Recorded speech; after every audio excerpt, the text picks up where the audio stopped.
cipher. Let me say it in the spirit of liberation. I've been gone for a while. So my leaders ass gone, all my leaders ass gone. I know they did you so wrong, I'm still standing here strong.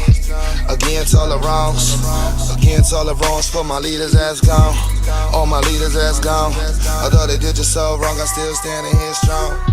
Against all the wrongs. He was known for doing works. He was known to always have something nice and always have a smiling face. So I just wanted to throw that in there.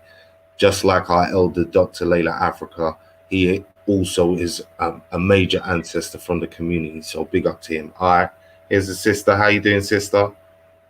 I'm very well, thank you. Please forgive my connection. That's all right. That's all right. You're nice and clear and we can see you. So hopefully we should be good. Yes, yeah. You got a beautiful garden there. Well, I'm in Jamaica. You're in Jamaica? Yeah. Awesome. And there's no current at the moment, so the connection to the internet is poor because they took the light last night. Okay. So we will do the best that we can. Absolutely. Well, we're here, isn't it? Yep.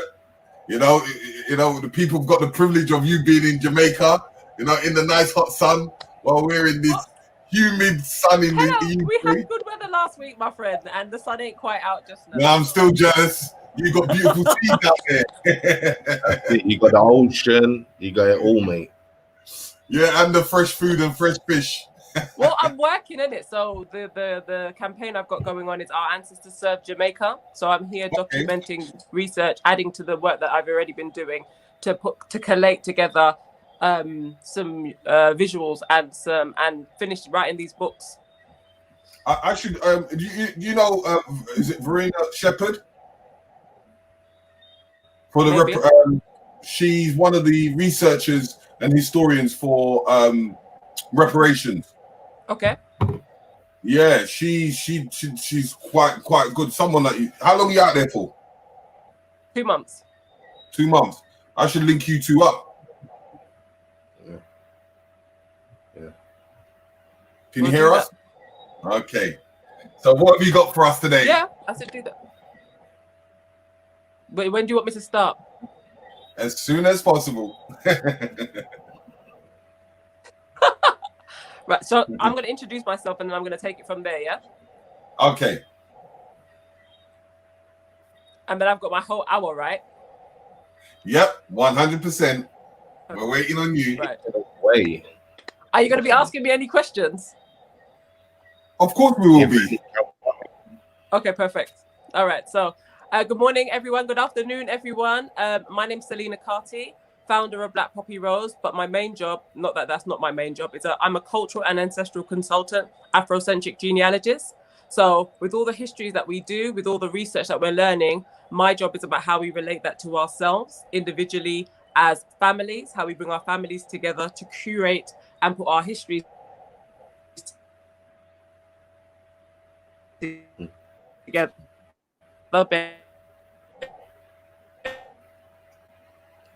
With me, any false, it's all gone. I help families to put together their family trees using history, using the records, the slavery records, the record that they used to document us during the 16, 17, 1800s, 1900s. We look at family trails. We don't really touch on DNA because we're not really sure of how they, find their information. But whatever DNA results we do get, we link them back to the continent of Africa. Because when we look at history, when we look at identity, I'm not saying we all do, but this is a general consensus. Because we want to classify ourselves as one thing,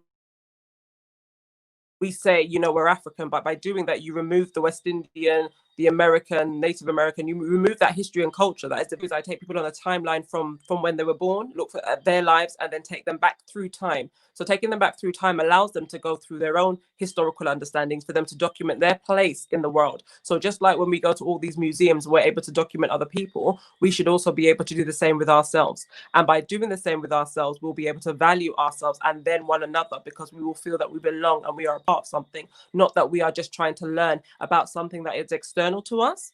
So what I do is I take us back on a timeline through your parents, your grandparents, your great-grandparents, and look at the times, social conditionings, what were the laws, who were we under, where the languages come in, where the culture has been a cosmopolitan melting pot. Especially for those of us in the diaspora, we know that we don't just have culture coming from the places that our parents are coming from. We have British culture, we have Asian culture, we have Italian culture, we have Chinese culture, we have East, West, South, North, Central African culture. We have a great deal of history and culture that we're able to pull from to add to us. Say, oh, I like that. Oh, I like that. And it's about how we even put that together and how we look at through history. That's something that's always been done. So by taking yourself on a journey, you can then include and incorporate other people. So my ancestry takes me to London, Brixton. So then I can look at Brixton and what's significant to Brixton. The whole world knows Brixton. And now I've gone to go and do the Black Poppy Road, which is now around the world. So you look at your areas where you're from, where you get your motivations from, how you're able to impact your local communities as well as your wider communities. So that's what I teach. That's what I go out and develop and work with other families to do that. And by doing that, the empowerment that we see for our young people, for our families, is about identity, knowing who you are, not allowing somebody to decide that for you. Because within most of our genealogies, we have different groups of people. We may have Irish, we may have Scottish, we may have Italian, we may have Polish, German, Dutch, Native American, coming from Sardinia, things like that, as well as the continent of Africa. And it's about looking and understanding how those different cultures have come together to be able to create life and for us to be here. So I identify as an African woman by race, but when I go to Africa, I've got to buy a visa. So if I've got to buy a visa, how African am I? And then when I go to Jamaica, I can only have 3 months because I'm not a citizen, but I'm a citizen of Great Britain. And when I go to Great Britain, they tell me that I've got to identify as Black, British, Caribbean. So this is what we tackle. We tackle the confusions that we're given by society about who we are, what we belong. And then when we've accepted that for ourselves, then we can maneuver ourselves in the world in the way that we understand and demand that respect that we have been lacking for centuries, that we're reclaiming for ourselves. And we have been, but we have to reclaim it on a deeper level to just understand who and what we are and what we want the world to see us as, and be able to deal with that. So that's what I do. So here in Jamaica at the moment, as you can see my background, I'm trying not to move the camera so I lose connection. But I started Black Poppy Rose and Genealogy 10 years ago. So we're 10 years at the end of September. And I'm here in Jamaica documenting our elders. I'm here documenting our places to be able to collate and create history together. Monday is Marcus Garvey's birthday. And most of the Black, Negro, African world knows of Marcus Garvey. And he was born in Jamaica. And we're looking at how Jamaica has impacted Black history, African history all over the world. Because it's not just about language, it's not just about jerk chicken, it's about politics, it's about writing, it's about pioneering, new dances, new movements, new sounds, new expressions, and how the world has been impacted by that culture. And when we look at, the things like the transatlantic slave trade, and we look at the migrations of African people, even though the argument is there were Black people in the West Indies before the transatlantic slave trade, I don't get into any arguments about any of that conversation. I look at records. So if I can't find records that take me back to 1400, I just go, okay, because there's nothing more to say. I'm not trying to argue with anybody about their concepts about history, because we all have our own different concepts about what we think went on, how things went down, but none of us were there. So we're going to have to take somebody else's written word and inside ourselves really just take a second to think about what resonates with us. Because with most of the history, with most of what we're learning, it's about what resonates with you. What do you connect with? And why do you connect with it? And then understanding that and having nobody take that away from you. Because when I do the things that I do, people are like, how do I do that? I don't know how I do it. I just do it. I just know that there's a lot to fix in our community and we all have a part to play. And this is my part. because the ancestors, they make way for me to make sure that this can happen, make sure that that continues to happen. And I see the impacts in our community as a result of that. Hence me being here, a part of the Weekender this weekend. Yes. So that's, I think, in a nutshell, what I do and why I do it. Are we taking engagements from anybody online? If anybody wants to engage, if anybody wants to make a comment or wants to come into the chat and have a conversation with us, please do. I will put the link into the chat. So if you want to come on, or if you don't feel like coming on, please put your questions in the chat so we can able to answer them as soon as you put them in. As she's in Jamaica, it's the prime place to understand between the Arawaks and the African people on the land of Jamaica. So when we look at that, because remember, Jamaica's motto is out of many one people. And then when we were able to look at the wars, we look at, because I cross between the two because the work that I do is interlinked. So with genealogy and Black Poppy Road, these are our ancestors who were fighting. So on the campaign that we've got at the moment, we've got, we're looking at Nanny of the Maroons. Nanny is a title given to women in West Africa. So we appoint Nanny to be in West Africa and even Ashanti. And then we're looking at how they brought the culture here as opposed to looking at how the Maroons were able to sustain their status and their culture, so that they celebrate that every year. So at the beginning of the year before COVID hit, I was at the Maroon Festival here celebrating with them and just looking and seeing how they have continued to pay homage to their ancestors who signed that treaty to be able to get them to keep the land that they call their own today in Jamaica. But then as we go down, we look at the differences. Then we look at people like, Norman Manley, who was in England studying at Oxford University law, joins World War I. Him and his brother died during the war, but he didn't, as we know, came back, finished his studies and came back to redevelop Jamaica, because what he had seen and known of Jamaica before, when he went to war and was learning, he thought, well, why is Jamaica like this? What can I do to better that? And when you look through history, the elders have always sent the children to go and be educated so that they can come back and make their societies better. But what's happened is that in many cases that's happened, but in other cases, the children have stayed because to them, going back means going backwards. And then when we look at our society today, and we're looking at how we develop our communities, we look at things as if we're going backwards, having to go back to those who don't know what we know, who haven't understood in the way who haven't been taught in the way we've been taught. But by doing that, we continue to lose ourselves, our identities and our communities. And we then build up somebody else's infrastructure and become another servant, another pawn to develop their models.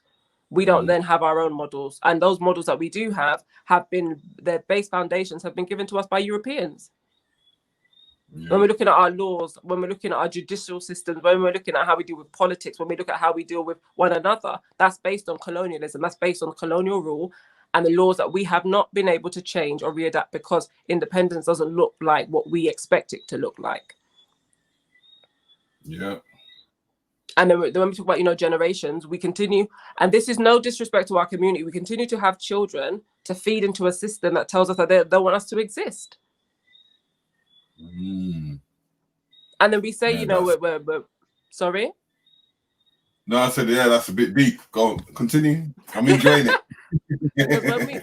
when we talk about educating our children and we push them to somebody else to be educated, we then make ourselves null and void. Then when we make our history, something on the sideline, oh yeah, learn Black on the sideline. What does that say? What's that message that we're saying, giving to our children? But then we push our children to be more educated in our history and our culture. But how are we educating ourselves with our history and our culture to be able to go on that journey with our children? Because a lot of us don't know what we don't know.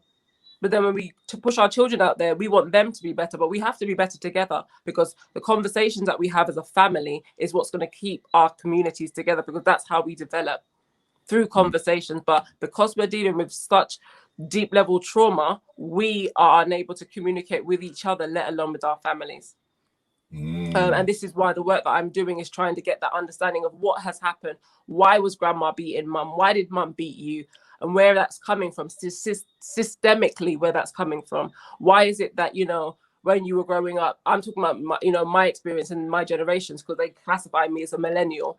But I'm looking at a generation where we're coming from after the 1960s. So we've got the baby boomers, we have the civil rights movements, we've got the changes in politics, we've got the new generations after World War II, we've got the Windrush generation and the West African generations coming to England to develop back up the country. And we're looking at what was happening to the people around it. A lot of people don't know, most young people were squatting. They weren't given housing. They weren't allowed to have housing. And the only reason why they went on to get housing, some of them, is because they had children. Many of them went to schools. They didn't do well in school. There's many of our generations who still don't know how to read and write today.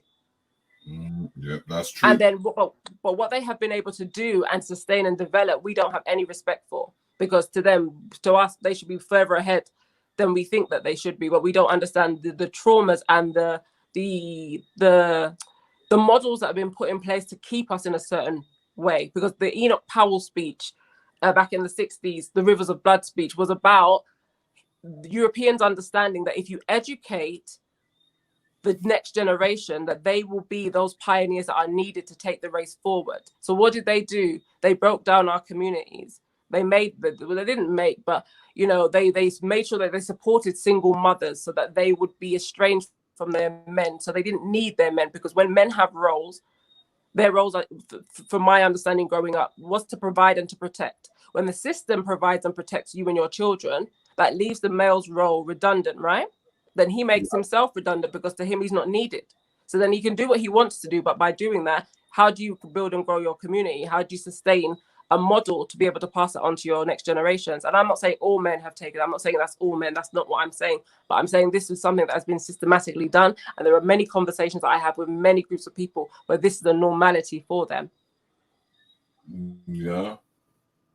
Then we look at, the Black woman who is struggling in the world right now because she's told that she's supposed to be strong all the time. There is no moment of weakness. And when she is, it's like, well, no, come on, you can do it. But yeah, we can do it. But there's so much more that we're carrying. We're watching our children being murdered out here. We're watching our men being murdered the same way how we look at all the Jim Crow laws, all the things that were going on in North America with the lynchings, the castrations. We're watching that all over again in 2020. And what that's doing to us mentally and spiritually is something that's going to impact the next generation, because we work on a fight or flight mechanism. We all do. That's how the human interaction is. And when we spend so much time looking at trauma, all we do is try and prepare our children to deal with that trauma. And they can't live because all they're doing is living to prepare for that trauma. Imagine having to prepare your Black boys that they might not come home because of another group of their communities, or the other group that's supposed to be out there to protect them. What does that do to a mum? Yeah. And if the father is not there, if the father isn't somebody that she values, what does that do to her raising sons and daughters? So when I do a lot of workshops around, relationships and the how it has changed, and looking at the past, and look at how the past is very, very relevant to the future.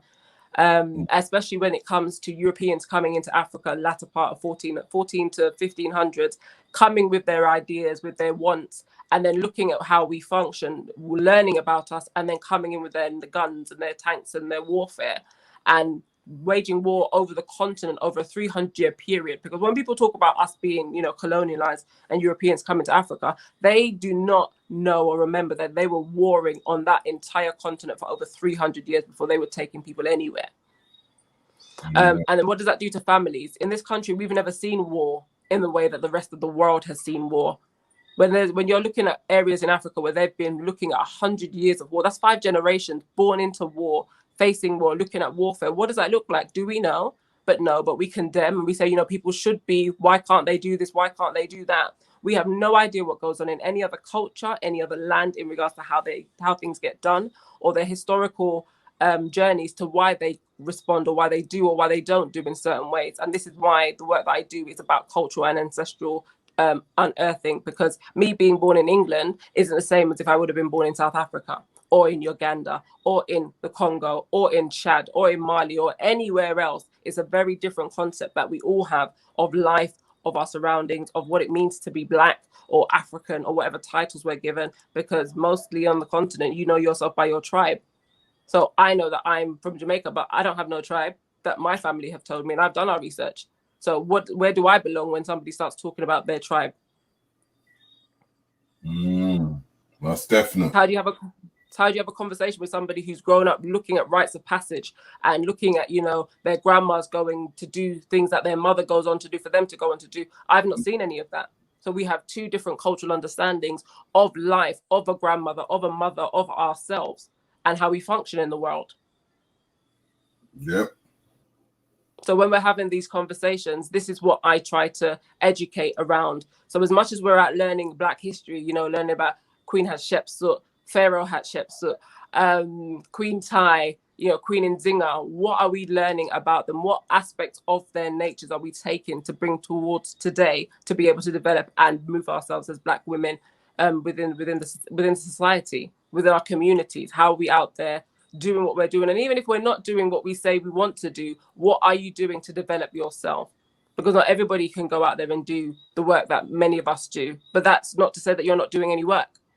And that's another thing. It's not about, none of us are in any position to judge anybody who's doing what, who's not doing what we think they should be doing. Because when you're doing what you're supposed to be doing, that's all you know that you should be doing. And then you meet other people who are doing things that you may need on the journey, whether or not they're blood related to you or not, whether or not they're in your same race classification or not. But the journey provides those opportunities for you to continue to grow, continue to develop. And then when people see that, the idea for me is to inspire people to say, well, you know, that's what she's doing. That's what she's passionate about. What am I passionate about? For them to start having that question, what works for me? What do I want to see? What change do I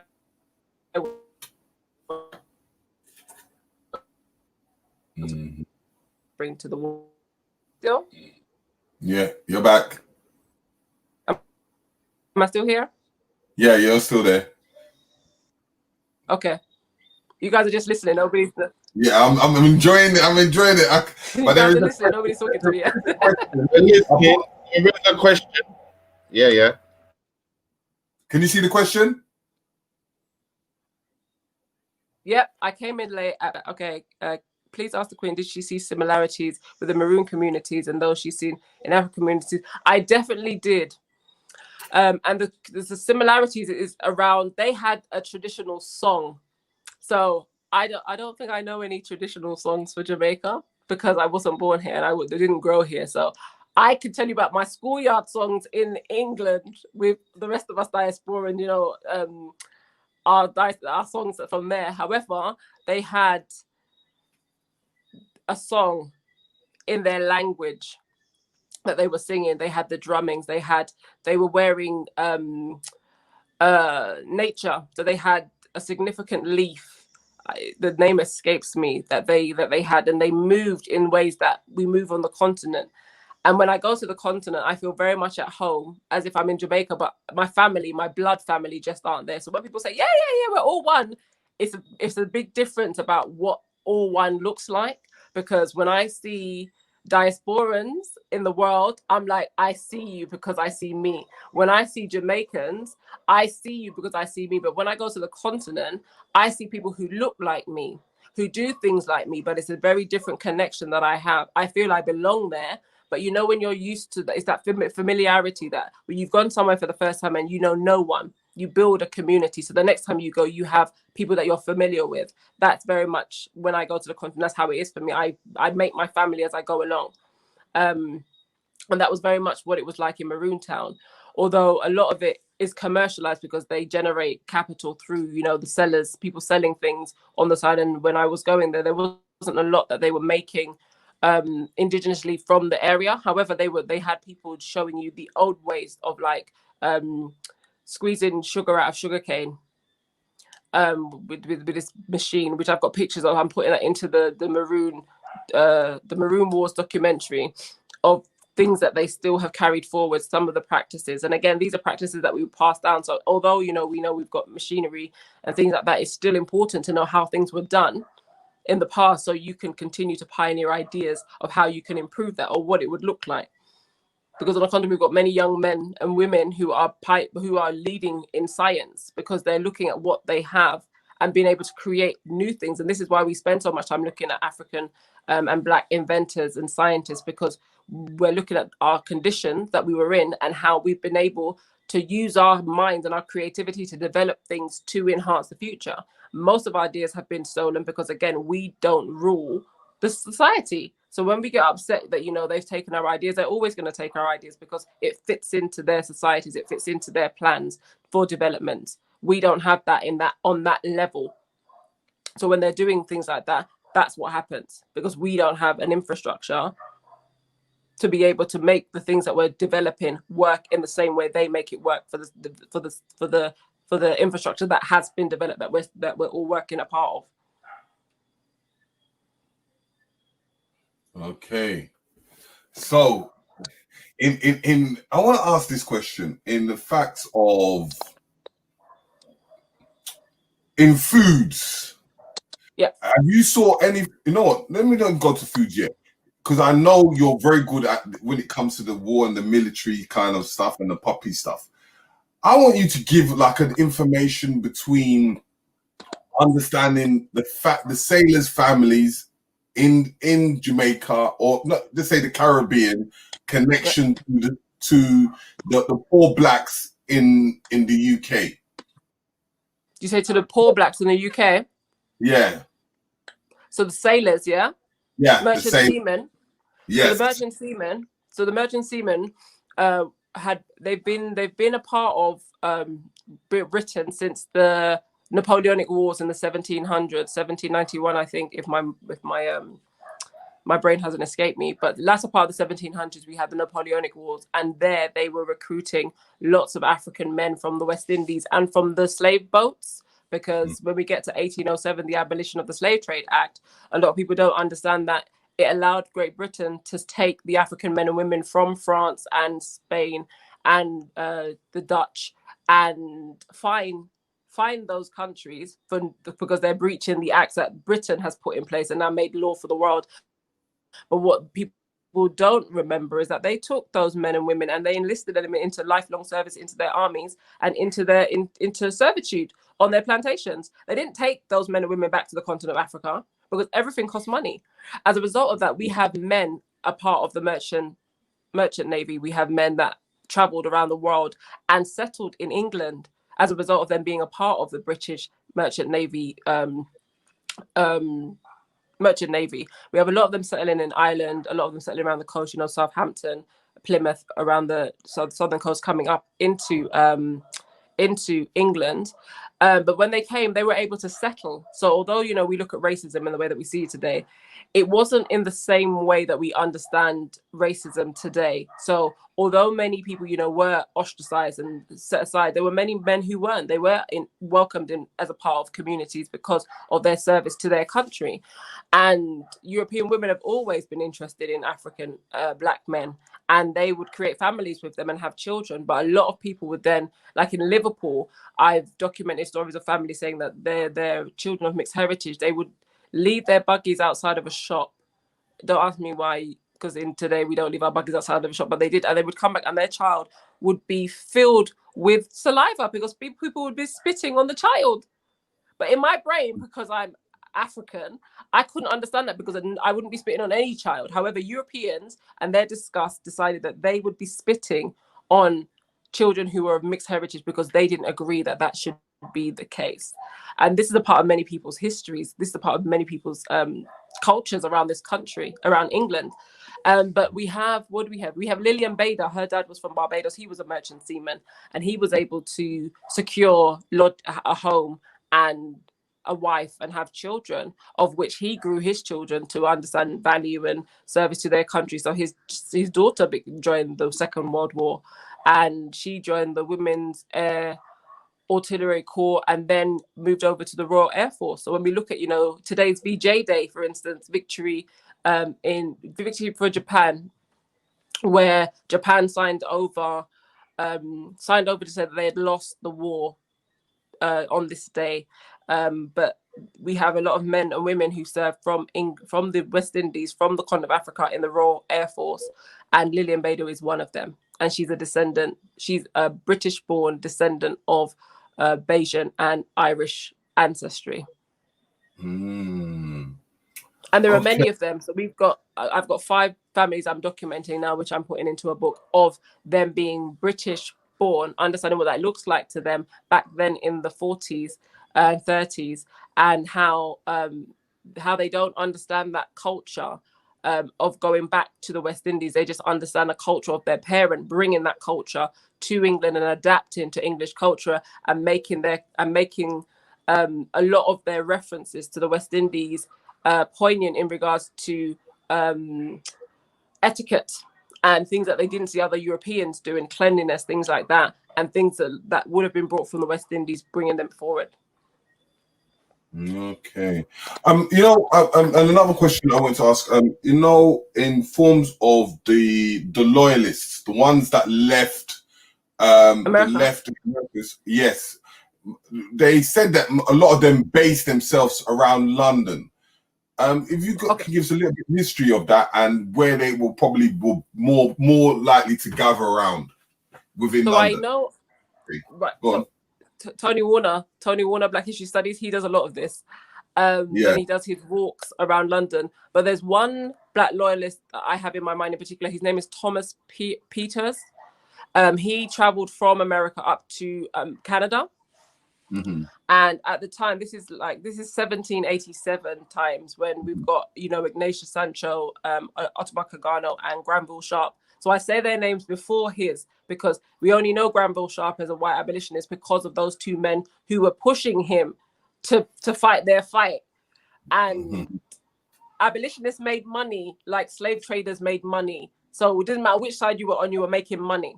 But Thomas Peters, there was a conversation being had about sending Black Poors back to Africa, as England wanted to have a foothold on the continent, and it hadn't at that time. And Thomas Peters had gotten wind of this conversation from Canada, because what was happening in Canada is they were trying to get rid of all the Maroons and the Africans that, Harriet Tubman had brought up to Canada during the Underground Railroad, and the Maroons who had been expelled from Jamaica to Nova Scotia. They wanted them out as well. So they were looking at how they could get them and then the Black Poor from England over to the new settlement in Sierra Leone. So the settlement in Sierra Leone, I think it was forged in 1804, 1809. But this was a cosmopolitan community of Black loyalists, of the Black communities from Nova Scotia, as well as the Black Poor in this country. So when they were coming, some settled in London, some settled up in Liverpool, and again Southampton. Southampton is a very poignant port, as well as Plymouth. But they settled here. Some went to Sierra Leone, but some stayed. And we look at some of their histories around how they've impacted local communities. Because although we don't know their histories, full on, there's a lot of small stories in different communities that we've been able to start getting together to try and create a story of the different types of conversations being had from this cultural perspective. Because Black doesn't mean the same thing to all of us. It's just what it is. But when we use it, we can only understand what it means to us personally. So most of the time we get offended when people are like, we're not Black, we're African. But by saying we're not Black or we're African means that if we're West Indian, you're removing that history. So we've got to be very careful about how we're classifying ourselves and how we deem these classifications for ourselves, and how we put them onto other people. Because by doing that, we close off a conversation where people know and how they identify themselves, and we remove that from them because we think we know better for us or for them. But the Black loyalists, from the research, they've done the same thing that all people who have been in the military have done. They've come back and they tried to create order, because the order that they have been able to sustain in the military had made sense for them. We do very regimented, but it makes sense to get it done because it's about meeting and action. Whereas when you're living, you just live day to day. There is no action. If I choose to plant, if I don't choose to plant, that's on me. But when you look at how that actually impacts, if you were consistent, you would start to see developments. And this is where the struggle with Haiti came, because when they got independence, they were like, we're not working. And as a result of an infrastructure being in place where the work that they had been doing was able for them to capitalize, they didn't understand the ins and outs of needing to work for themselves to be able to develop that generational wealth that we just haven't seen for Haiti. See how I've jumped from loyalist all the way down to Haiti?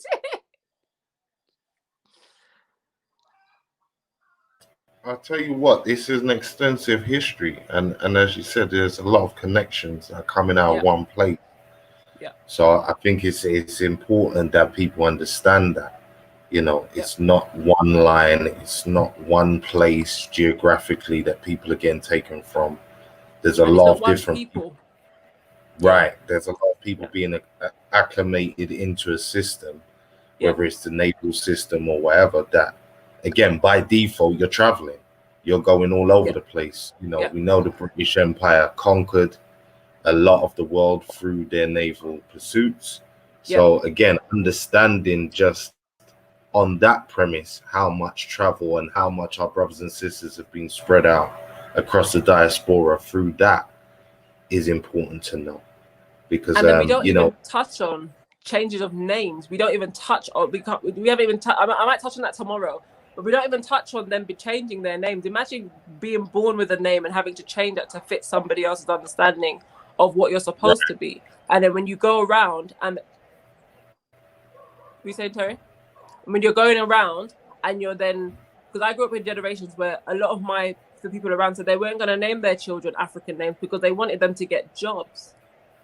And people will condemn them, but again, they must understand something about the world that they live in while they're saying that, because they see how disproportionate the opportunities are. And as a result of that, they're like, we're going to do our best to give our children the best foot forward. So we're going to call him George.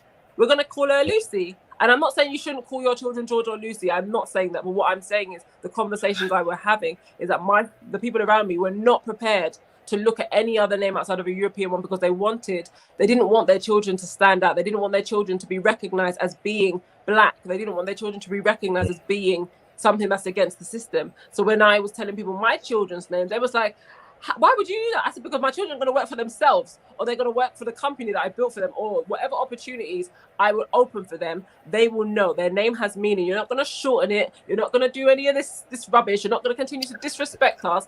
But when we're looking at how they changed our names, and we've got documentaries, look at the trauma, rabbit-proof friends. I know, and they went ballistic with that with Australia. And then imagine removing our children from our families, renaming them, and teaching them how to be cleaners, and teaching them how to be house workers, and then we get ourselves caught up in conversations like, well, you know, they've got opportunities.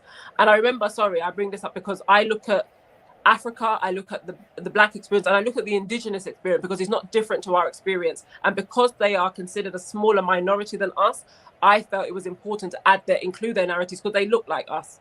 So as a result, their narrative must fit alongside us. We ain't got no time to be talking about anybody else, because we've got a continent to talk about and all other things, but we're going to talk about the systemic abuse and mental trauma that our community has been faced with. And this is why we take it back to the family, to look at how this has been crippling us and how we're not looking at these reasons. We're just going on. We all need counseling, but who do we go to for counseling? We all need all these things because the medications, all the rest of it is designed by somebody else to suppress what we're feeling, because we shouldn't be feeling this according to them, but we're carrying ancestral luggage.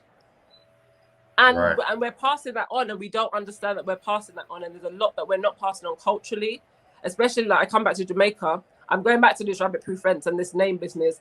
But you know, like we talk about Duppy, we talk about spirits, and we talk about spirituality in a very different way. And we fuse it with Christianity, or we fuse it with Islam, or we fuse it with Rastafarianism. But they're things that we are able to connect with because we resonate with something inside. Doesn't matter what we're practicing, we make that a part of everything. And we don't understand that we've made everything. We think it's that one book we're reading that's giving us all of that. And we don't understand that aspect. So we don't pass certain things on to our children about their dreams, about ancestors, about these sorts of things. And by doing that, we're going to be identity-less in the next 2 generations, because we're going to be following somebody else's model that doesn't work for us, because we don't understand that we're carrying a legacy that has worked for us in a way that we've been able to interact with. And the less we interact with it, the less we understand how we can connect with that and back with that. Back to this rabbit-proof fence. I was on holiday with my friends, and a white Australian thought he would have a conversation with us about how he was upset about how the Aborigines aren't accepting their welfare, or they're choosing to go to drugs and alcohol. Well, when you come in and you rape people and you commit genocide, you take their lands, you tell them you can live here or the rest of it, what do you think that's going to do to them? And why do you think that the world that you've created for yourself, that they should want to be a part of that? And if they are going to be a part of that, they can't get to no higher levels. They've got to be your cleaning crew. And he thought he was empowered. He was empowered. I said, you can't be empowered sitting next to me talking that genocide talk to me. Yes. Right. And then when we go around the world and we look at how they keep bringing back our cultures, and they say, native wear, they're disrespecting the genocide that they've created on the world, and we just accept that. And we say, it's gone. These are the things that continue to keep and igniting the traumas that we're seeing, and the fact that we are complacent with how we understand that the abuse is real, and it's on our families that we're being abused, and they're taking our children and they're readapting and re-educating, and because we don't have the time, because we're working or we're trying to fit into something, and I don't know what we're trying to fit into, but we don't have the time to nurture ourselves and our own healings, and therefore we can't listen to the voices of our children, because all of us have a different voice. We all have a different role to play, but we spend our time trying to govern them or guide them based on the traumas we've understood and how we think that they can get along in life. We haven't got along in life, so how can we then teach the next generation to get along in life? How can we teach them any of the tools if we haven't got the tools for ourselves? So that's why we bring it back to the work. We bring it back to ourselves. What does your family look like? What's your family set up? What things are you passing down? Because the books that we create, they're things you can pass down. Because in 100 years, all the work that we're doing now, nobody's going to be able to understand and even know how to do that work.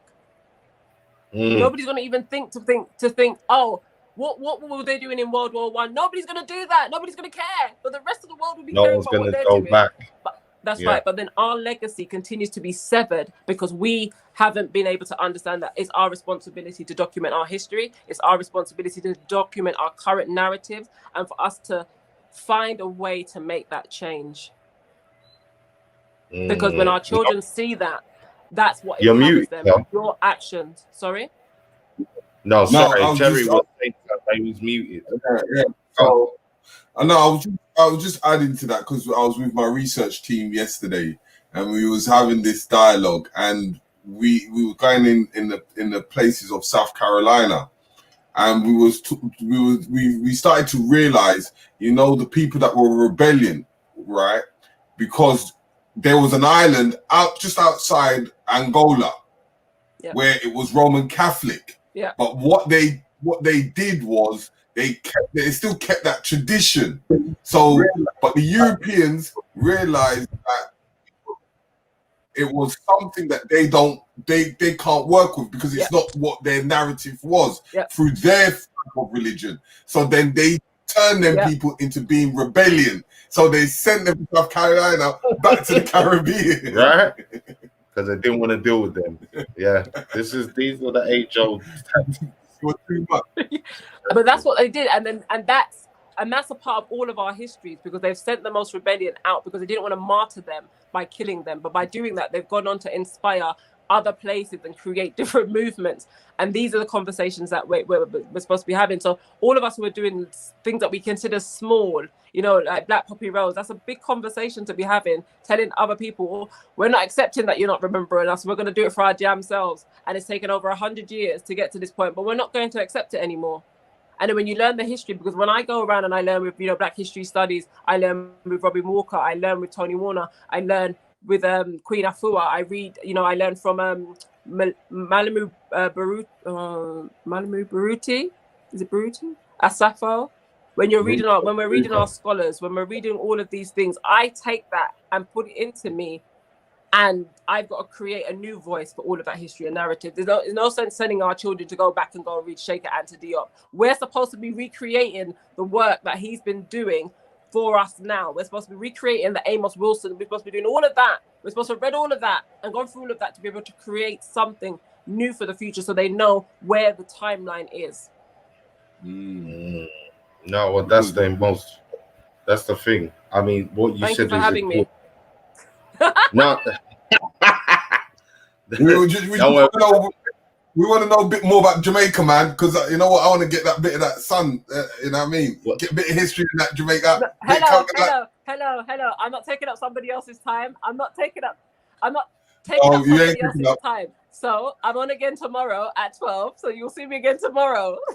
100%, 100%. But you know, before you go, you know, we need to talk and we need to have like a proper full discussion. You know, where it's just me and Richie and you, and we go in. We'll schedule that. We'll schedule that because we can theme it. Yeah, because we can theme it over a 2-hour period, and we can have themed and topics. So this was just remember, people have seen me for 10 years, but they don't actually know what I do. They see me, I'm the Black Poppy Rose woman. They don't know what they can't know. And because I've been spending a lot of time traveling, making those links, because when I'm in Jamaica, Sierra Leone, and Canada, it takes the work to do that. And other people don't have the same vision as I do. So I've got to be online doing that, and Liberia. So as a result of that, now we're 10 years in, and now I'm able to come out and do these things. And now I've got to put the books down. I've got to put all the research down and things like that. So there is that time. But if anybody wants to find me, you can find me at Black Poppy Rose on all social media, or Yiwae.com. So that's YIWAE.com for genealogy. Website is blackpoppyrose.org or Yiwae.com. And yeah, you can email me. You heard that, people. So you I know take me. this all over the world. Make I sure take this you into get schools. I take this into communities. I take this into corporate. Yep. Make sure you get that Black And Poppy order Rose. them online. Order your pins. Order them. That's right. Order your pins, because by doing that, we start the conversation. 20 at a time. If you order 20 at a time, you can share it amongst your own. But you know what? It's a great thing you're doing, and we appreciate the work that you're putting into the community, because if you don't do this, you know, not many people are willing to go into their history and to bring that back out into the future, like a Sankofa, taking the past and bringing it into the future and advancing it into that fast forward. But yes, Selena, thank you very much. You know, we're going to see you again tomorrow. We can't wait. We want to release same time. You know, next minute we'll be on the beach.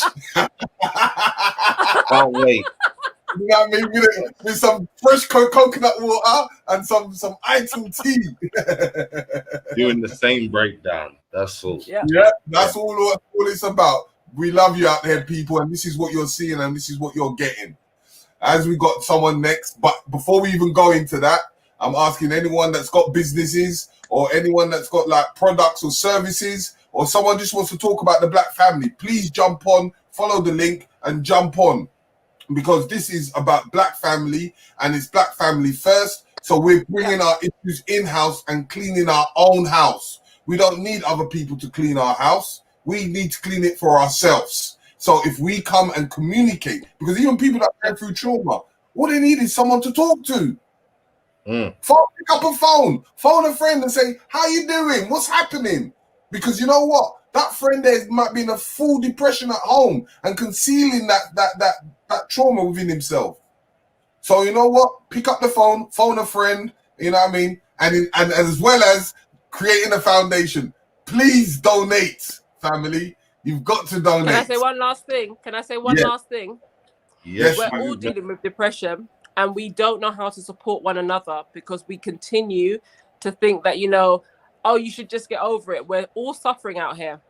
And if you don't know how to clean your house, look to your community for support. Look for support with that, because when we can't do everything by ourselves. And don't be afraid to ask for help, because that's what's going to help the healing process, by being open about what you're going through. It's that openness that allows us to heal, not hiding the fact that we feel that we're weak, because we're not. What we're going through is something that's very real. And although, you know, I believe that we live many different experiences on the planet, this is my first time being Selena Carty. And what I go through is very new for me. So I didn't come with a blueprint knowing what it was to be Selena Carty, or to be a Black woman, or to be a Black mother, or to be a sister of the community. So I'm learning as I go along. So the things, when people are telling me, you know, I'm failing, I can't fail. Yeah, all I can do is learn from the actions that I've chosen to make, because most of them are coming from my spirit. Right or wrong for somebody else, they're right for me. And this goes back to the principle of my art. It's about balance. We all don't have the same balance. We're not all coming from the same places that we're supposed to be doing. However, listening and observing and seeing the signs of depression to be able to support your fellow brothers and sisters is key. And it doesn't cost anything. It's about how we support one another to continue to be great. That's it. So get your next person on. Yeah. So because I'm not gonna nobody try and disrespect me for taking their time. See you later. Have a wonderful day, and I will see you And tomorrow. enjoy. Just sip Same that to you, coconut water. You know what? I'll be tasting it over in the UK. That's it. Imagining it. Imagining it. Okay. See you later.